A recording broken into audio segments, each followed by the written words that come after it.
Welcome to Links 007 TV News Report, providing you with the best in local and international news updates.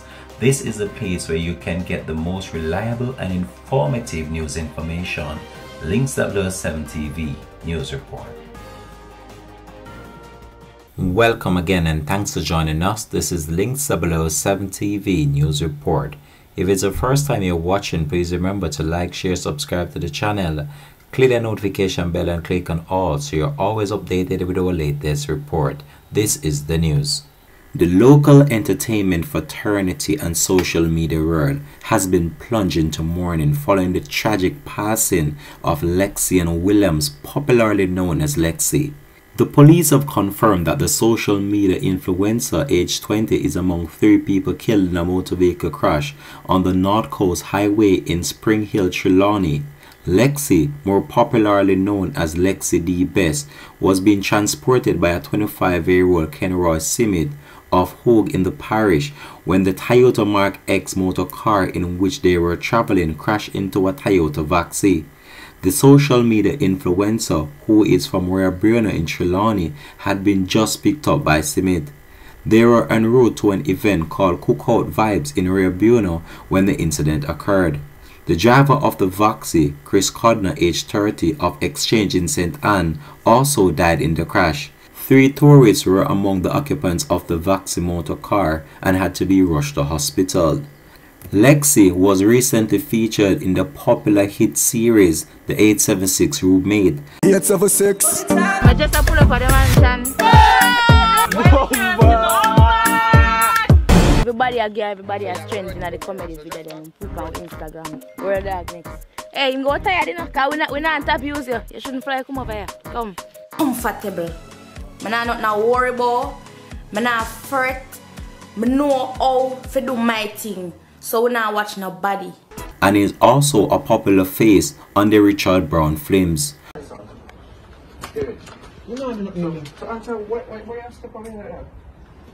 Afraid of me, no? Love you, no? I remember your friend now putting on harm's way. Come on. Let's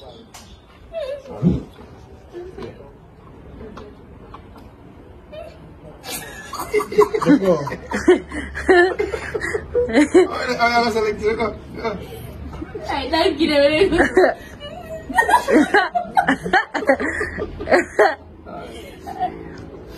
We here at Links 007 TV just want to take this opportunity just to express our sincere condolences to the family and friends. Continuing the news.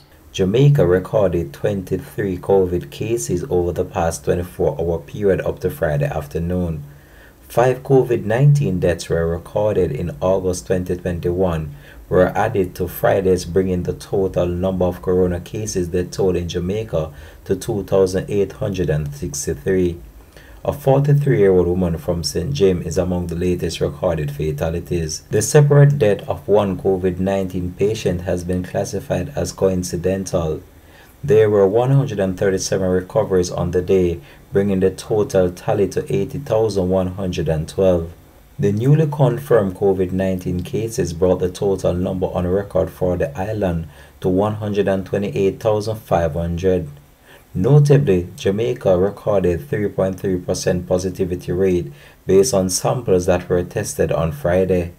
Of the newly confirmed cases, 15 are males, 8 are females with age ranging from 3 to 80 years old. The case count was made up of St. James with 6, Kingston and St. Andrew with 6, Westmoreland with 4, St. Catherine with 2, Hanover with 2, Manchester with 1, St. Anne with 1, and St. Elizabeth with also 1. There are 8 moderately ill patients, 4 severely ill patients, 2 critically ill patients among the 279 active cases now under observation in Jamaica. A total number of 49 COVID patients are now hospitalized locally. Links 007 TV will continue to track this story and provide more information to come on this. Continuing the news. An 84-year-old individual who goes by the name Lyde Whiteley of Hackney, London, England, has been missing in Jamaica since Thursday, January 21st. Whiteley suffers from psychological and physical disabilities.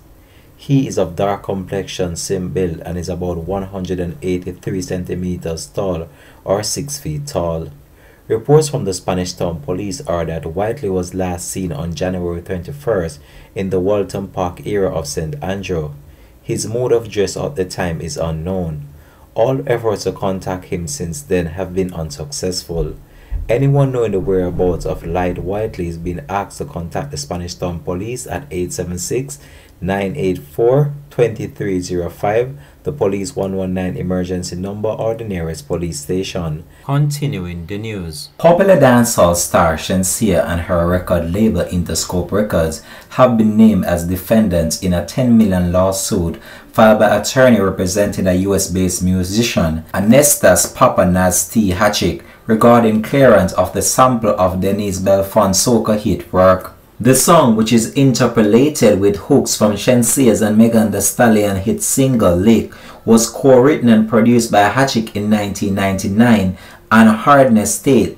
Hatchick confirmed that he did not give legal clearance for the single to be sampled in Shenseea's song, and according to court documents filed in court, he never officially signed the clearance document for the song to be used. Hatchick and his company, Traveling Man Production LLC, who are listed as plaintiff, seek over US $10 million in damages, profile accrued from Lick and attorney costs.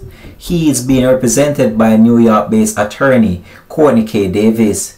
The lawsuit was filed in the U.S. District Court for the Southern District of New York on March 3, 2022. Lick was released back in January and uses an isolated 8-second vocal sample of the phrase "Put Your Back in It," which can be found in the intro and also the outro of the song. Further, the song also contains a 14-second re-sing of the sample "Put Your Back in It," which is heard 6 times in each chorus, the lawsuit contends. The document filed in the New York court further alleged that Shenseea and her partners acted in violation of the United States Copyright Act. The plaintiff's attorney contended that Hatchick withheld his consent for the use of his song because he found the terms offered by the defendants to be inadequate. The lawsuit further alleged that the song, which was released on January 21, 2022 by the defendant, was done without authority or consent from the plaintiff and without providing proper credit to the plaintiff. The lawyers for the plaintiff alleged that in January of 2022, the defendants were placed on notice that they were using the plaintiff's work without authorization and that they are infringing on the plaintiff's copyright. In addition to damages, profits, and costs for the suit, among other things, the plaintiff is requesting a trial by jury and that a court order for Shenseea and her co-defendants to destroy and remove all traces of Lick from the song and the public domain. When the song was first released, the line "Put Your Back in It" raised questions from music lovers and whether or not Alpha Entertainment had obtained permission to sample the track. Shenseea recently launched her Alpha album, which contains the track Lick.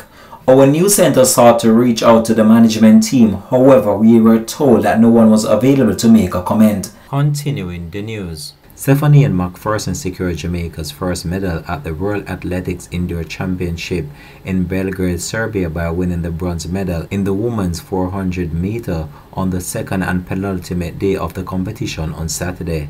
The 2013 world bronze medalist clocked 50.79 seconds, a national indoor record for the first ever medal at the indoor championship.